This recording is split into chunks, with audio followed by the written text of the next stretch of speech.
আমরা সবাই জানি বিড়াল একটি আরামপ্রিয় প্রাণী এবং সে সবসময় খেলাধুলা করতে পছন্দ করে। বিড়ালের কিন্তু একটা নির্দিষ্ট বয়স পর্যন্ত তারা খেলাধুলা করে হিসেবে বলা যায়।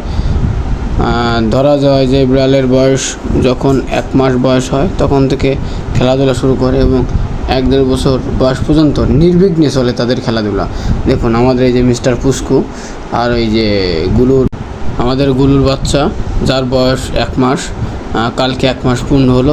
দেখুন তাদের খেলাধুলার কী অবস্থা, তারা একে অপরের সাথে মনে হয় যেন যুদ্ধে লিপ্ত আছে, কিন্তু তারা মারামারি করতেছে না, তারা কিন্তু খেলা করতেছে। আর এই যে পুচকেটার খেলাধুলার মাত্রাটা একটু বেশি, ওর কি ওদের সাথে খেলাধুলার মানায়? ওদের বয়স কোথায় 1 মাস আর তোর বয়স কোথায় 3-4 মাস। তুইও ওদের সাথে যদি এইভাবে তাল মিলিয়ে চলিস তো সেটা কি ভালো দেখায়? আর এবার পড়ছে দেখেন পাশে একটা ওড়না রাখা আছে সেটা নিয়ে ও একদম স্থির থাকতে পারে না। স্থির থাকা তার